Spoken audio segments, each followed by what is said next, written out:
Ladies and gentlemen, welcome wrestling fans worldwide to Knoxville and the Great Smoky Mountains for the Ron Fuller, Tennessee Studcast. 6 feet 9 inches tall, 265 pounds. This historic podcast from one of the most respected and successful wrestlers and promoters will follow the footsteps of the largest and oldest wrestling family on the planet. Listen to what I'm saying. That's right. Bring that camera in here a little bit closer. Through 93 years and 4 generations. The stud has arrived. Old school or new fan, this unique broadcast will educate and captivate as Ron details decades of professional wrestling's growth with truly unforgettable stories. I want those people out there at home to hear the stud. Sit back and enjoy the ride with the Tennessee Stud. The Tennessee Stud.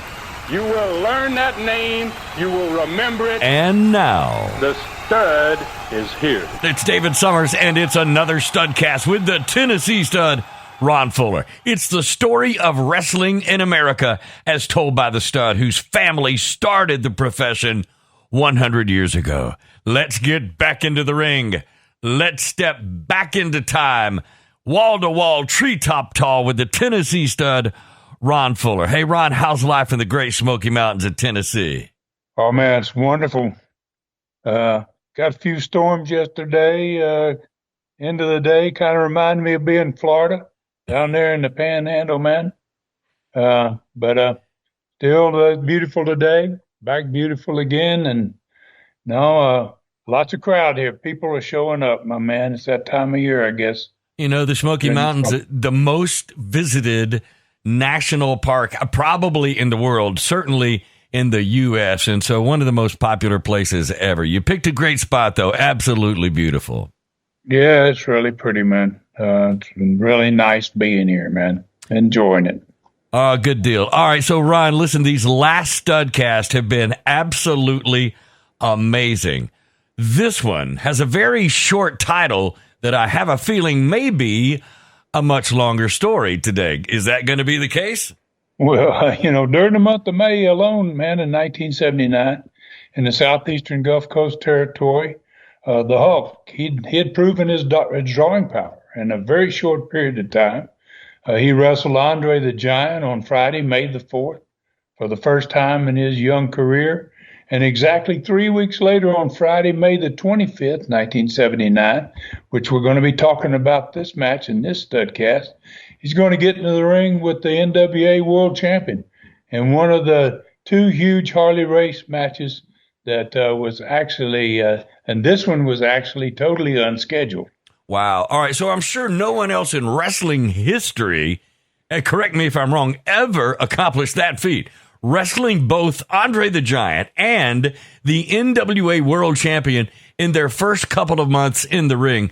That's one of the things that make your Studcast really unique. All the great talent, you give the opportunity to shine early on in their careers and then went on to be Hall of Fame wrestlers. So I'm sure there was just as much happening in the Knoxville territory at the same time. Yeah, well, you're right about that, Matt. At the same time, down there, up in the southeast, Knoxville, I was dealing basically with a trader, man, in charge of my wrestlers. And he had yet to show his true colors for what he was at this point. Plus, because of Bob Roop's insistence, and that's who I'm speaking of, I was getting into the ring with Harley Race in another huge match for the second time in 6 days. I'm sure that's why you've titled this Studcast. This is number 299. Phenomenal. Number 299. Can you believe that? The title is 2 Huge Harley Matches. 2 Huge Harley Matches. That's the title.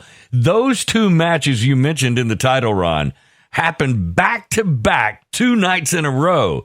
You the first night and the Hulk the next night. Yeah, I'd like to do something, man, with this one. This one I'd like to make a special tribute from me to Harley, reliving all of the history of these 2 matches in particular. Mm-hmm. And we're going to reveal both of them in this Studcast. I'm going to spend this entire Studcast on these 2 back-to-back matches, both of which had historic significance. You know, one of my favorite things about these Studcasts is how you've told stories of meeting up with wrestling Harley Race, the private moments backstage, the payoff where you two would embrace and the big hug, and then you split up until you see each other again, probably in the ring. So, man, those stories are absolutely legendary. Now, it really sounds like a change of the normal format, what we're going to do here today.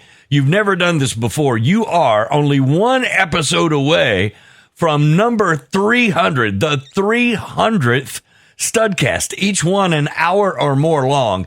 I think Harley would have been really pleased to play such a big part in getting you to this 300th Studcast, which will happen next week. So what a special tribute to him. So how do you get this thing started? Where do we ride first today? Well, I'm going to start this one off, man, with the first of those two back-to-back Harley Race matches. It's in the last week of May 1979. The first was on a Thursday night, May the 24th. I was against Harley in an extremely rare non-championship match. Didn't happen very often. You had an NWA champ, and he didn't defend the belt. But this one was going to be a Texas death match between me and Harley. And I want to announce the entire card, but the focus is going to be on the Harley match throughout this program, two of them in particular. And we're only one Studcast away from finally finding out about the upcoming Knoxville War. So in the second half of this Studcast, we're going to take a deep dive into Southeastern Gulf Coast match that was scheduled to be me against Harley for the NWA World Championship, but it turned out to be something very different. This event was going to completely change the direction of that Southeastern Gulf Coast territory. And then hopefully, Dave, we might get another shot at a learning tree question in this one. Haven't had one in a while. Haven't gotten there because we've just been so loaded with history, man. It has been a while. So, hey, that would be nice, Stud. We'll see if that works out. This one sounds like a lot of wrestling history and a lot of fun as well. So how about that? Who was on that Knoxville card? The Knoxville card for May 24th, 1979, a Thursday night card only 6 days after your world title match with the legendary Harley Race. Well, I want to remind everyone that this match only happened because Bob Root basically come to my house, visited me, gave me a list of things that he thought was wrong and money being stolen and all kinds of things. And then he insisted upon me we had 2 dates with back-to-back with Harley Race on a Thursday night and the following Friday of having me wrestle Harley in both of those. And so I pushed for Ronnie Garvin to at least get one of those two Harley matches, if not both of them, in that 6-day period of time. So knowing that, knowing then, now what I didn't know then, I think Roop wanted to see both cards fail at the box office. As part of his progress, his plan was in progress already to try and steal the Southeastern territory. And he could then use those small crowds to convince more of the wrestling crew, the guys that were in that crew there, that I had insisted upon getting both matches because of my huge ego. And then it was going to be all of my fault that they lost a lot of money in those houses. So I thought he was all wrong about it. For me to take both those title matches or both those matches and telling him to book the first one. So I went ahead and took the bait basically, because I kind of wanted to show him that he was probably wrong about it not doing as well as he was going to do. So telling him, I told him to book the first one as an NWA World Title match, and then 6 days later, book the second one as a Texas Death Match. And then the last Studcast, Harley and I had that first May match of 1979. That's the one that was for the championship. And it was one of the most brutal world title matches in history, I think. A very rare match with a rare ending. A newspaper the next day in Knoxville printed the story, and they said that the match was stopped because it was so bloody. And it was. Wow, it was a really, really bloody match. And it was also called in the newspaper the next day one of the largest crowds for a sports event in the history of the Knoxville Coliseum. And I had definitely won round one of the battle between me and Roop over the size of the crowd. Is this going to be a success or a failure? Because Ronnie Garvin didn't get that match, and I was kind of pushed into taking it. So it turned out to be the second highest grossing crowd in Southeastern wrestling history.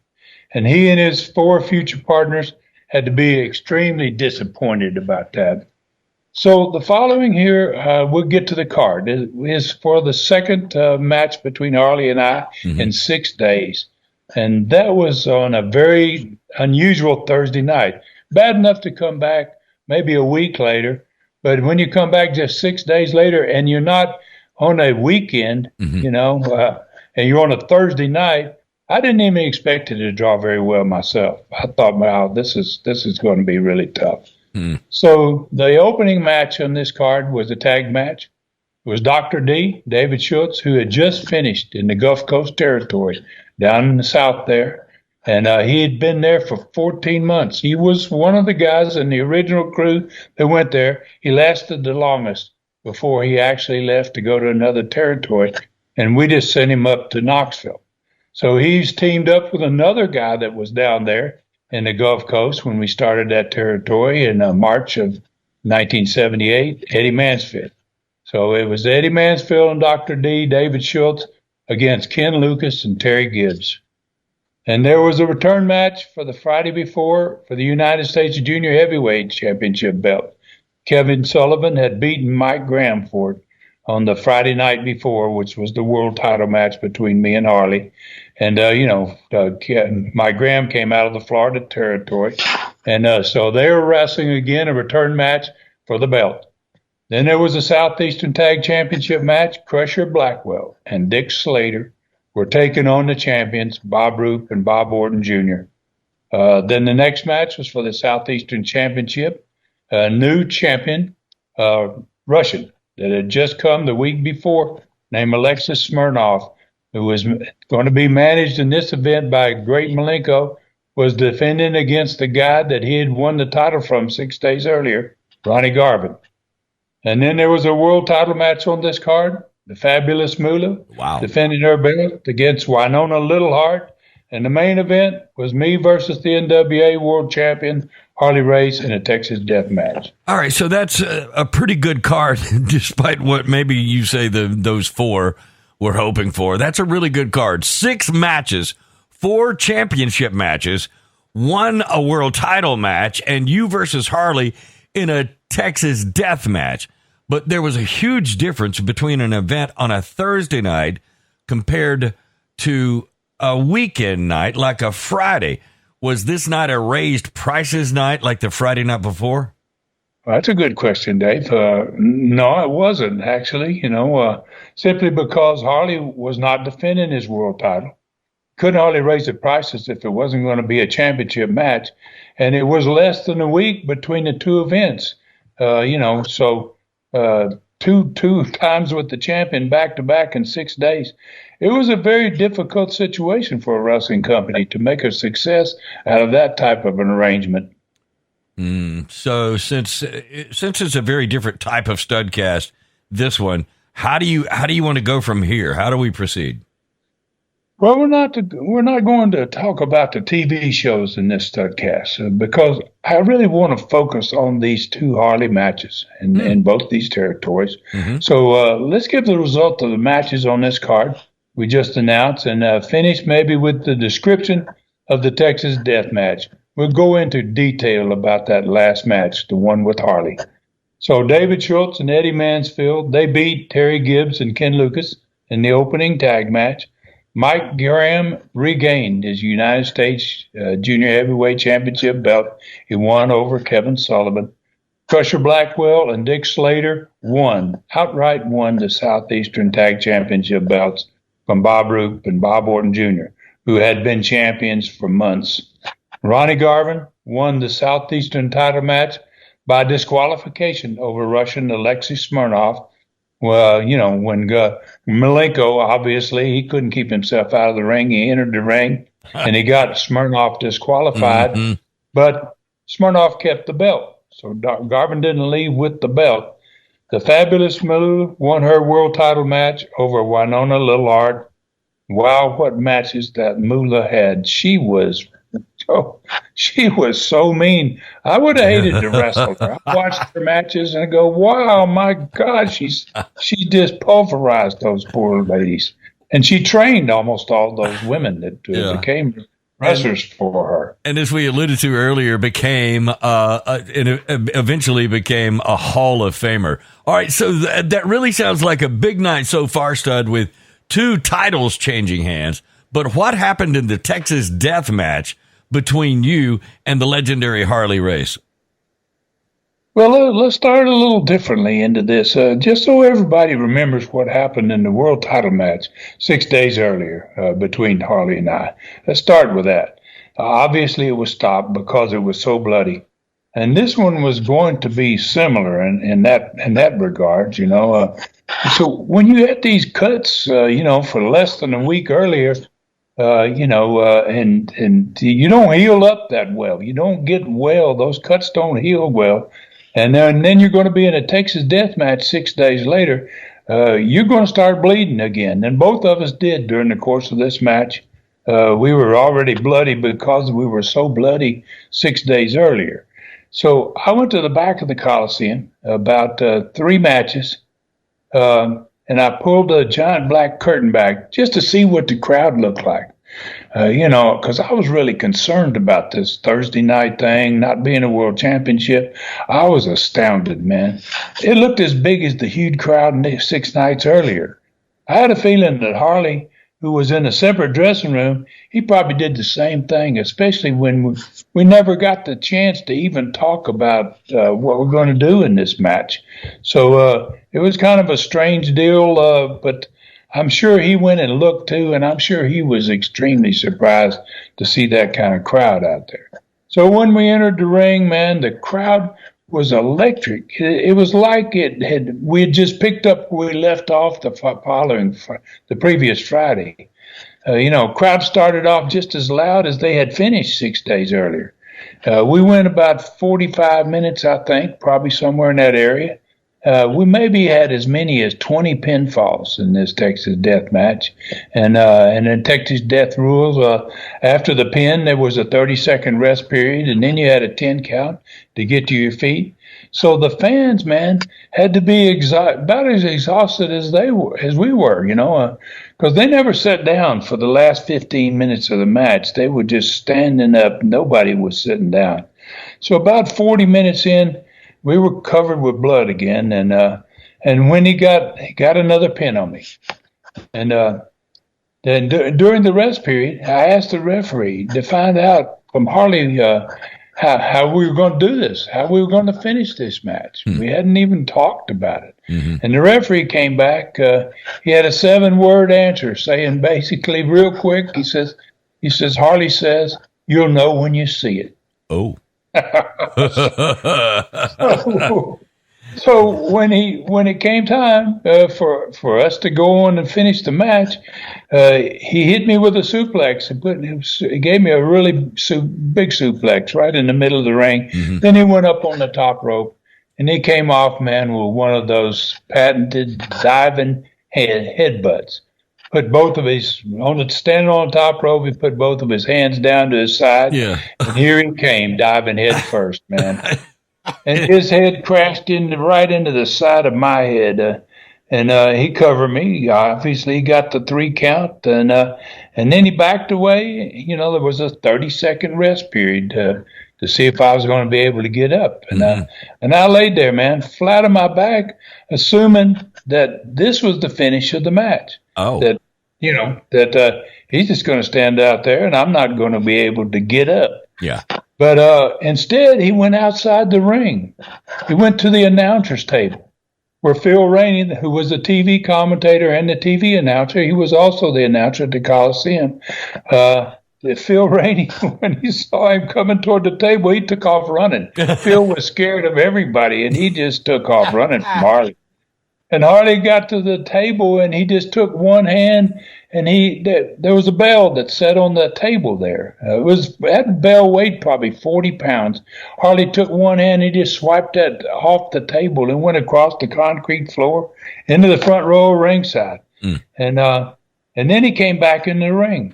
And about that point, the 30-second rest period was over, and Phil Rainey ran to where the bell was. He didn't bring the bell back to the table.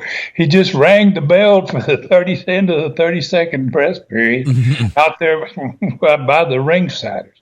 And then obviously the referee began the 10 count, and the match would be over if I didn't get to my feet, obviously. And I never got a chance to try to get up. Harley drugged me.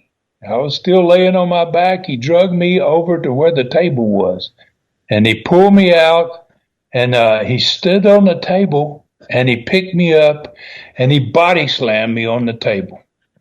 With my head was in the middle of the table, and my legs were hanging off one end of the table.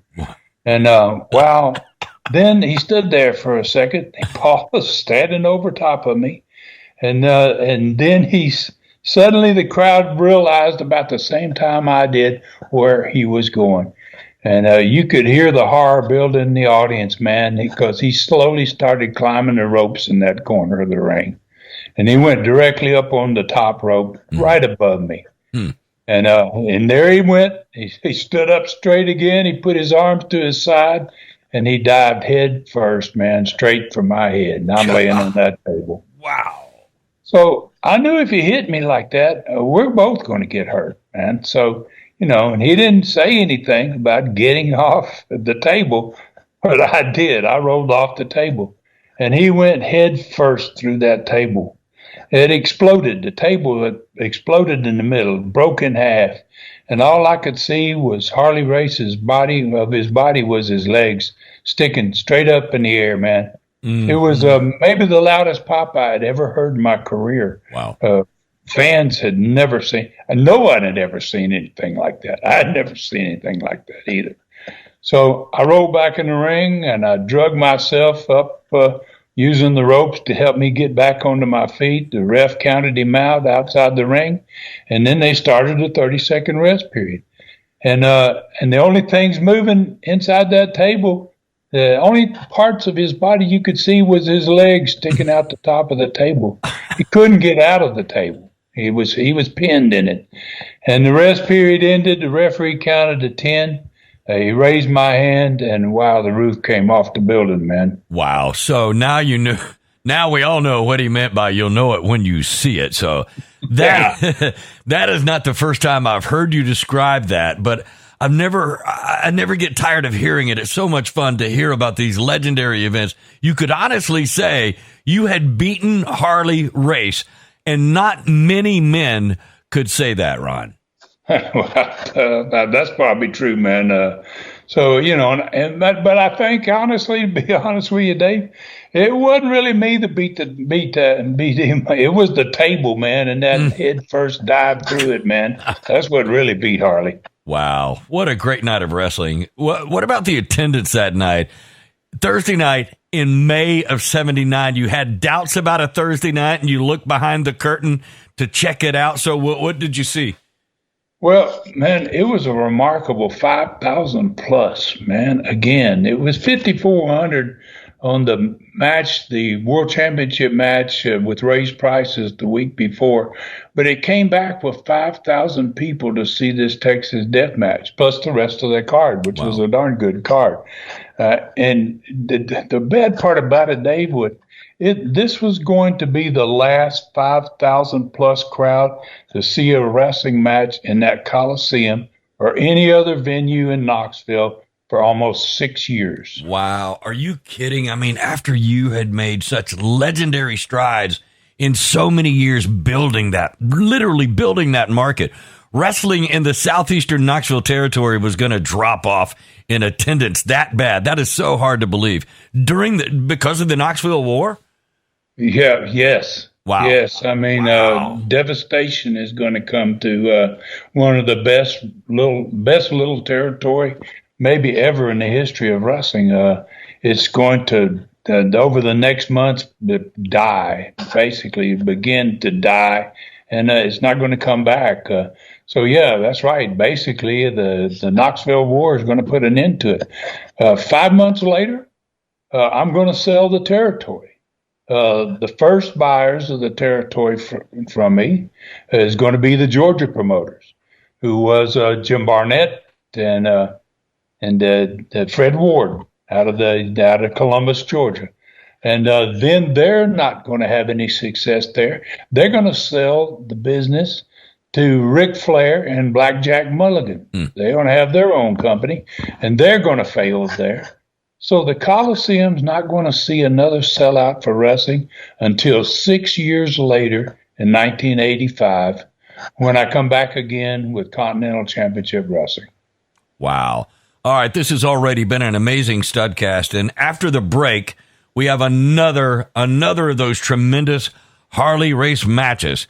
The next night, 500 miles south in the Southeastern Gulf Coast territory.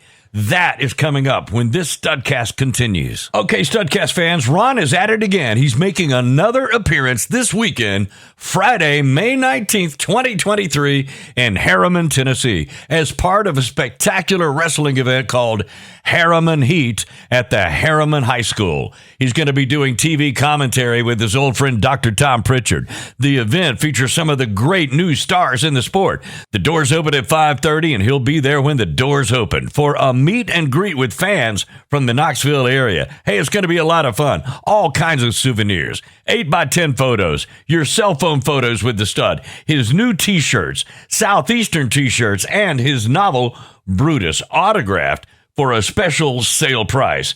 Don't miss your chance to meet the Tennessee stud, Ron Fuller. And don't forget, this Saturday on his YouTube Southeastern Rewind channel, he will release another very popular Ask the Stud question and answer show, number 5. Don't miss it. All right, Studcast fans, welcome back. One of these last two matches in May of 1979 with the NWA World Champion Harley Race was highlighted in the first part of this very special Studcast. So now we are in the Southeastern Gulf Coast territory, where fans there were about to get their only NWA World title match with Harley Race. So we're talking about the Dothan card for Friday, May 25th, 1979, as we get into the second half of this Studcast. Stud?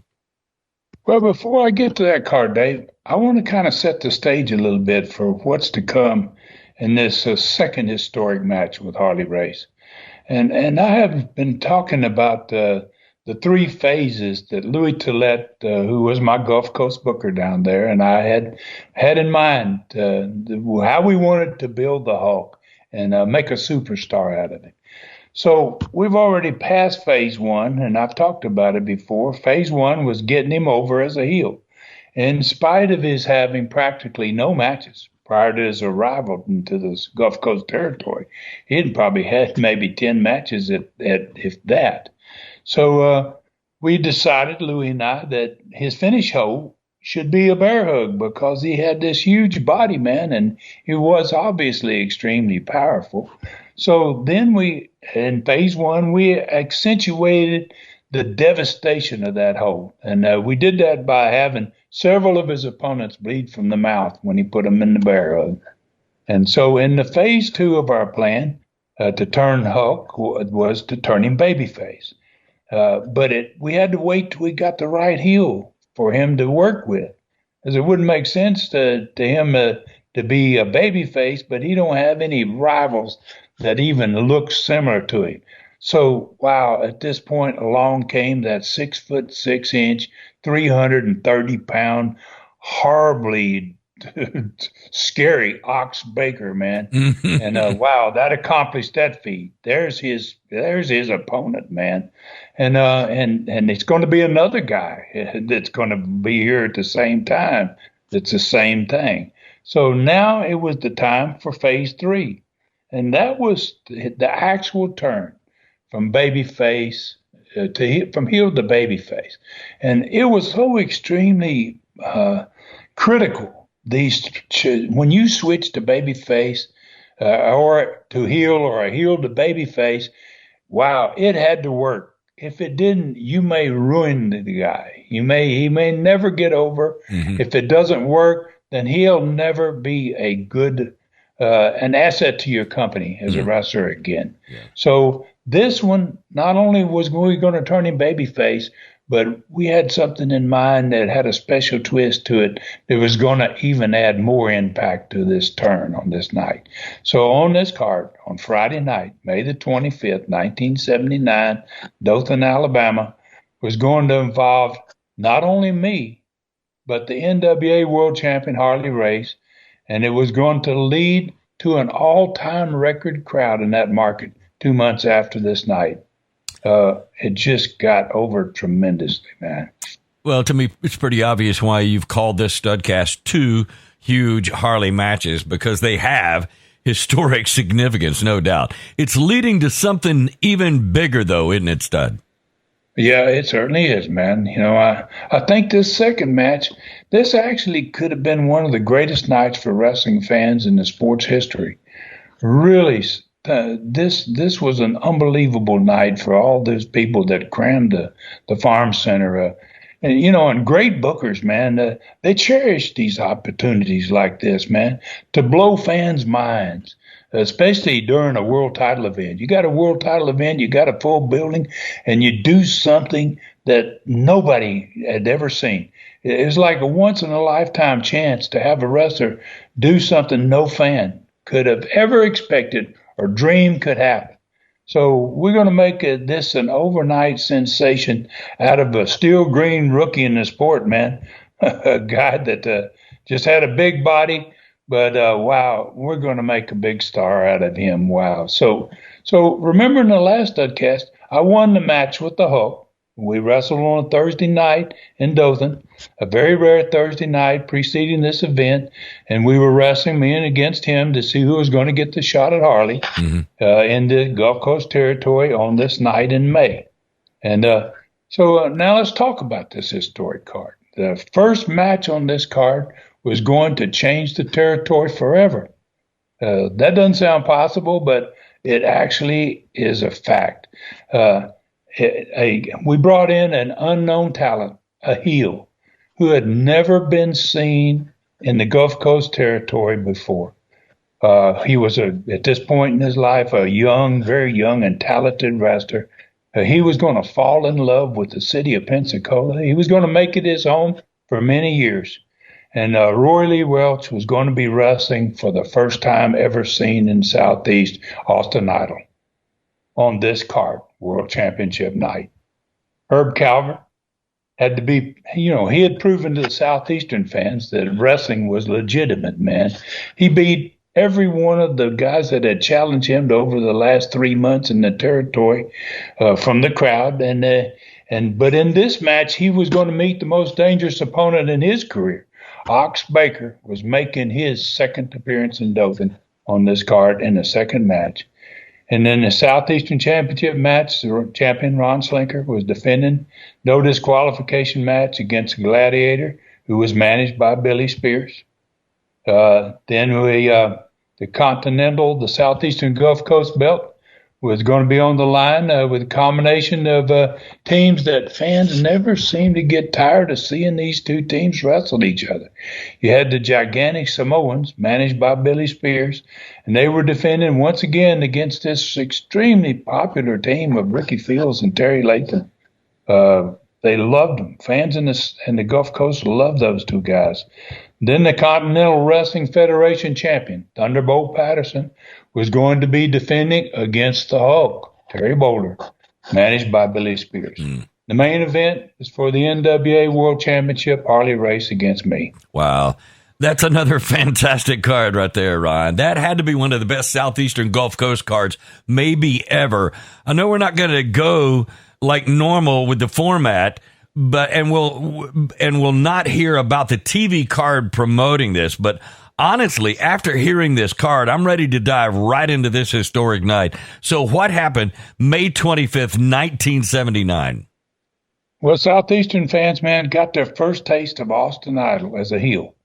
he's going to become a tremendous babyface later on.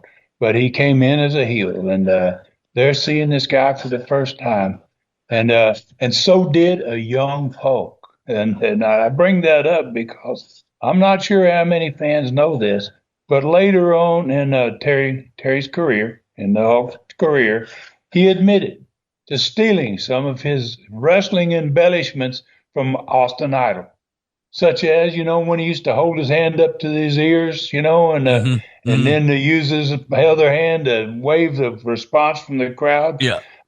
He got that from Austin Idol. He saw Austin Idol do that night, in fact. And then he took the name Hulkamania from Idol, who had already, long before Hulkamania ever became popular, it was Idolmania. Wow. Long before it was Hulkamania. I never put those two together, Stud, so it's amazing what fans can learn from these Studcasts. So how about that first match? How did it go? Well, I have to admit, Dave, I didn't normally watch many matches, but on this night I did. I was curious how Idol, and Idol and I had gone back many, many years in time to the Florida territory. When I started there in '70, he was just finishing in high school, him and Mike Graham. And, I was curious how Idol was going to get over. And he didn't disappoint either me or the fans, man. He beat Roy Lee right in the middle of the ring. He used his favorite finish, the figure 4 leg lock. And then he jumped up and he got his hand raised. And immediately he put his hand up to his ear, man. And he waved with his other hand, for the fans to give him their reaction. And then he went to all 4 sides of the ring to get the reaction. And boy, did he get it. Even though it was the first time there, when fans normally didn't respond at all for a person's first match, in the first match of the night, they booed him as if he'd been there forever, man. They hated him instantly. And then the second match was just as good. It was only, Ox Baker's second appearance in Dothan. But the fans responded to him and Billy Spears coming down to the ring. Just when they came out of the old back of the building, and it was so packed, it was like that Andre event. People were standing everywhere, all the way back to the walls. And when they came out of the dressing room, you would have thought Adolf Hitler was coming to the ring. I mean, wow, they were booing him so badly. And Ox had his fist taped, which he was reminding fans of his heart punch. He taped his fist every match. And they had yet to see him do anything like that. They hadn't seen him use it, but he had his fist already taped. And then Herb Calvert, man, as good as Herb was, and he was a great shooting wrestler, but he was no match, obviously, for a heel like Ox Baker. And, that match turned out to be, he didn't have a chance of handling Ox Baker, and it just made Ox look that much better because Herb had such legitimacy, man. So the third match was the first of 4 championship matches on this card. Ron Slinker, Southeastern champion, got a warm welcome from the fans, and Spears and his gladiator, who he was wrestling against, obviously got booed. This match was a no disqualification match. It ended up with both guys getting counted out for fighting on the floor. They got in the fight out there. They never got back into the ring on a 10 count. The referee stopped the match. Billy Spears and his Samoans, the Southeastern Tag Champions, they successfully defeated Ricky Fields and Terry Latham again. Crowd didn't seem to care, man.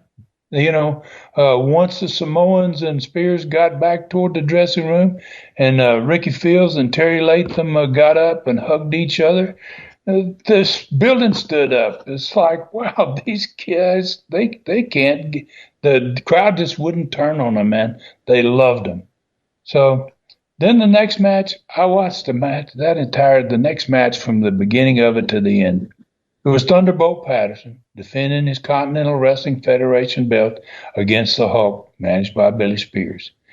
And Billy Spears, the week before, had cost the Hulk his world title shot when he was wrestling me. And the Hulk had a problem in that match the week before and had run Spears back to the dressing room. during the course of the match with me, Spears left because the Hulk was mad at him.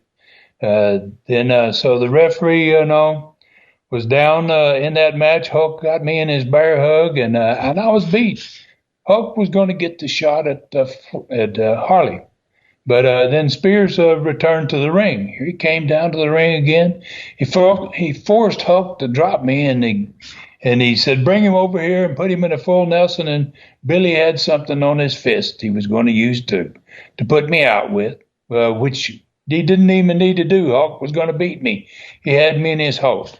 So Hulk, he complied to what Billy said. He dropped me, put me in a full Nelson. And when Spears took the shot, I ducked and he hits Hulk. And I covered the Hulk, got my hand raised. And I was the guy that was supposed to wrestle Harley Race the very next match after this one. Wow.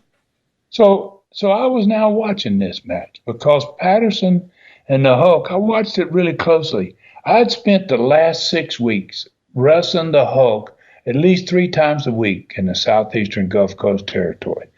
I was trying to teach him as much as possible, as fast as possible. And this match was a really good test for the Hulk. Patterson had been in the business a long time, was a great baby face.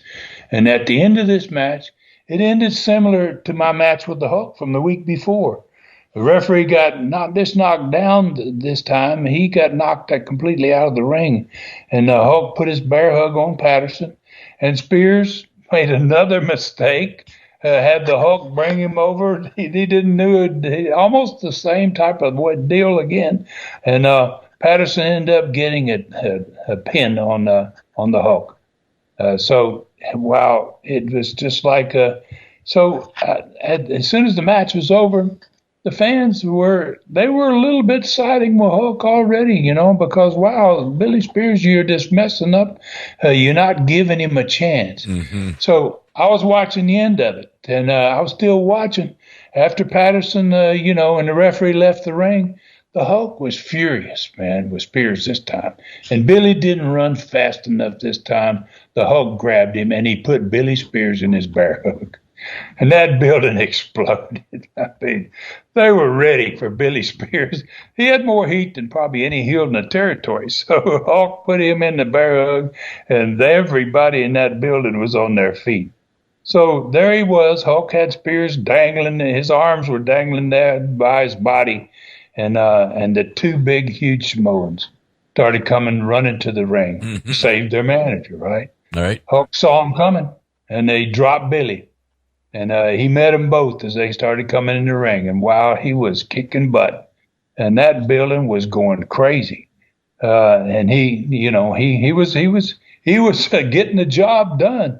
But then Ox Baker sneaked down there, got in behind him. He didn't see him coming, and he hit him from behind.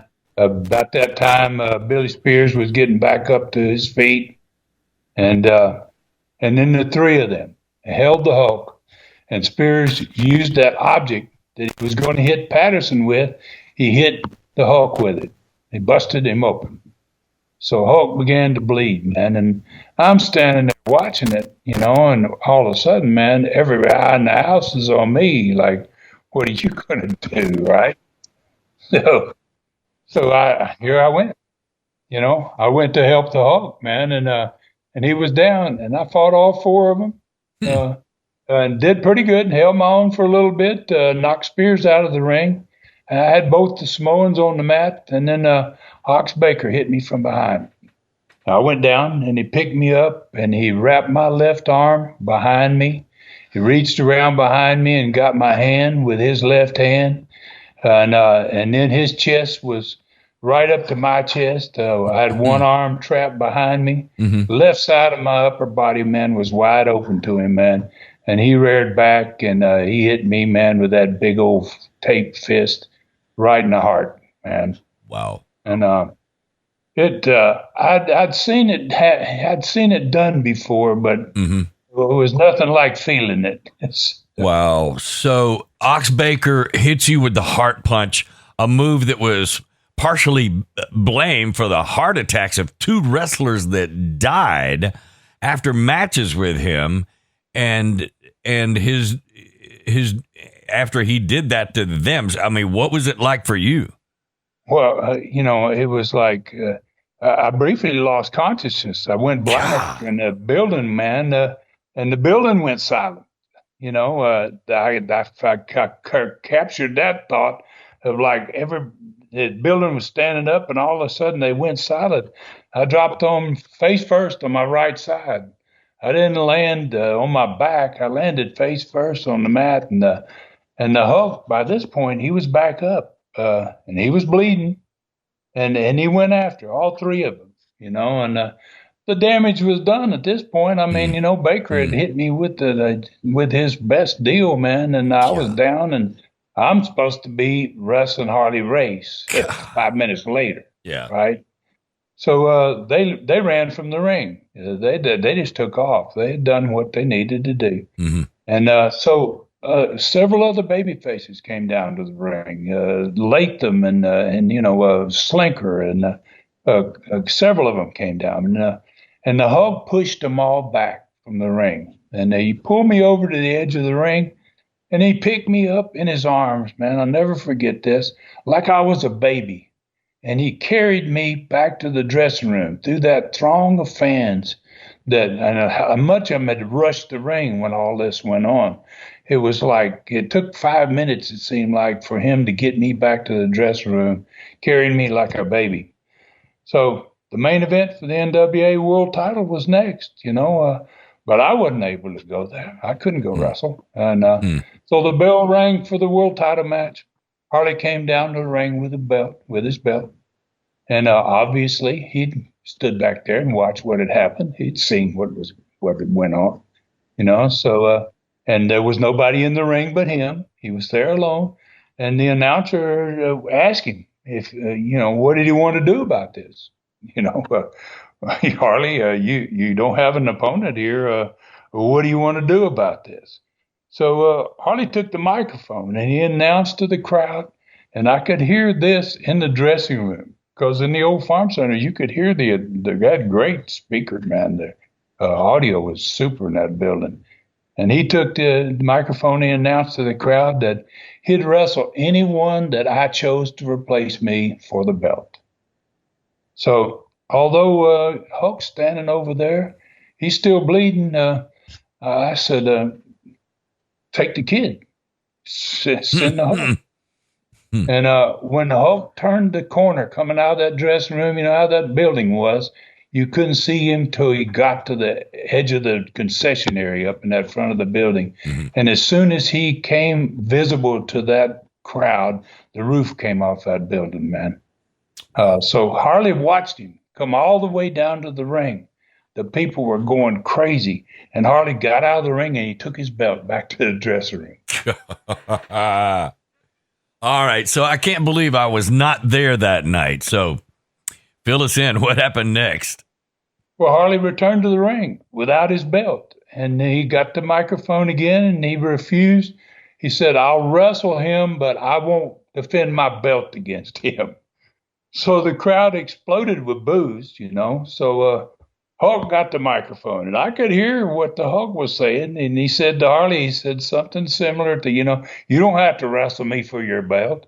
He says, because when I beat you tonight, then you're going to have to defend against me, and then I'm going to be the next world heavyweight champion. And wow, he got a big pop, man. So, Harley attacked him, the bell rang, and here they went. I listened to the roar of the building as this match went on, man.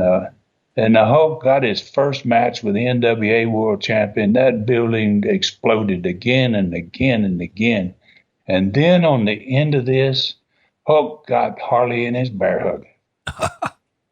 Harley refused to give up. He would not give up. Wow. And then the crowd was going crazy, man. It was just unbelievable. And so the referee raised his hand, and Harley's hand stayed up there. He raised his hand and stayed up there. Harley finally passed out. He never quit, but he passed out. And the referee had to raise his hand 3 times. It dropped, and he rang the bell. Wow. And he raised the Hulk's hand. Wow. All right. So how did you do on the crowd that night in Dothan, Alabama? It had to be a big, big night. Well, it was right up there. Like I said, it was about the exact same size of the Andre crowd from 3 weeks earlier. It was totally packed all the way from back of ringside, the standing room only, to both the ends of the building. And all the tickets, all the standing room only tickets were gone. Everything was gone. They turned away thousands, who knows how many fans. And so it was right at 6,000. It was a little, I think it was 5,800, just below that 6,000 figure that had been there 3 weeks ago to see Andre in the Hulk. And I hate to say it, but if this card had taken place in Mobile, in that big old municipal auditorium that they had in Mobile, I think we would have probably drawn 15,000 fans that night in Mobile area. If that building had been larger, we'd have probably drawn 10,000 in that building. Wow. So I want to finish this one, Dave. With something special to say about Harley. He finished these two back-to-back matches, bloody in both of them. He lost both of them, and he did all that to build business for the future, man.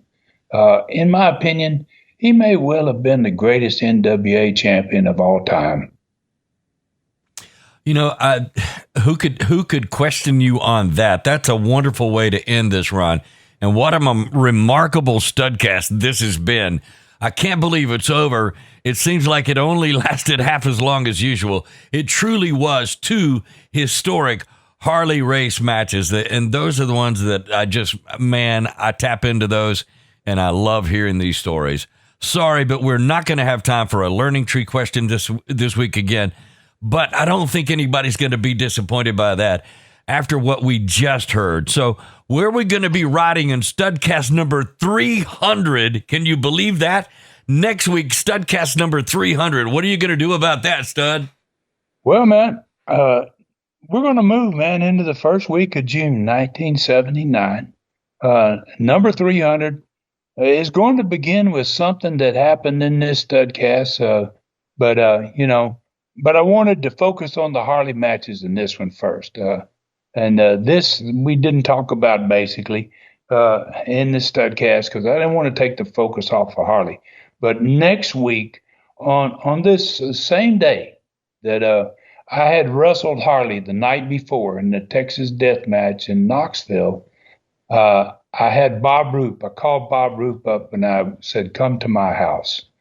And I was basically at this point done with his horrible booking, man. The small crowds, he had a really nasty attitude. And I fired Bob Roop in my house immediately as the booker for my Knoxville territory. As the booker? As the booker. The booker. Yeah. Okay. I have a soft heart, so I did not say. I gave him a 2-week notice, which was what you normally did if you were a decent promoter and you had to let a guy go. I said, you got 2 weeks here, and that's it. Then you'll be gone. So we're going to talk about that this next week, about that whole situation. And I also found out from one of my best friends in the business who was working the territory at this time, what was going on and what was coming in regards to the Knoxville territory. So I think that happened the following day, just about, to be honest with you. So in the next Studcast, I'm going to name a new booker. I'm going to prepare myself to see how many wrestlers from the present crew are even going to show up for this June 1st, 1979 card, first card in June in Knoxville. So, wow. And as bad as things were in Tennessee, Southeastern Gulf Coast continued, man, its rampage the next week. They had a new baby face. Wow, was he over? Terry the Hulk Boulder, man, took over. And he had all kinds of heels to contend with. And, not just Ox Baker and the Samoans. He had Austin Idol. I mean, the match in this Studcast between the Hulk and Harley, it was going to draw. And the next time they wrestled which was going to be almost exactly 2 months later. They're going to wrestle in Dothan again, but we're not going to put it in the Farm Center. It's not big enough. Nor would the Civic Center downtown have been big enough. We took it to the football stadium, high school football stadium, to get all the people that was going to want to see the Hulk wrestle Harley race for the NWA World Championship. Wow. Then maybe sooner or later, Dave, if we keep working at it, we're going to get to another learning tree question. Hey, those are always good, but it's hard to beat a Studcast like this when you dig so deep and you really drill down and you're talking about the legendary Harley race and then the up-and-coming guy we would know as Hulk Hogan. All right, Ron, any final thoughts on this Studcast? Yeah, man, I do have something a little different than usual to say, Dave. I put a lot of time and thought basically into every Studcast. And I want to make everybody out there, I want to make all of them special. Every Studcast, I want them all to be special. And I don't consider these Studcasts to be in work. It's a pleasure to me, man, to pass along the knowledge and experience, man, that I acquired in my 18 years in professional wrestling. This is a thrill for me, man. This Studcast has been a special one for me because it involves not just any wrestler, but a man that was much more important than that to me. And hopefully, and I'm sure he was, I can tell that you feel that same way about him. He was something special, man, to everybody that ever watched him. So as we move forward from this point on with this story of my family and my wrestling life, these Studcasts, Harley Race is going to have a small part in these future Studcasts. And I say small because he's had a tremendous run as a world champion, and he's very close to that end of that run. We're not going to have many more Harley opportunities. So we lost, man, one of the greatest athletes and human beings in the history of the sport when he went. And I'm honored to have had the opportunity to do this special Studcast in his remembrance, man. I hope everyone has enjoyed it. It has honestly been my pleasure.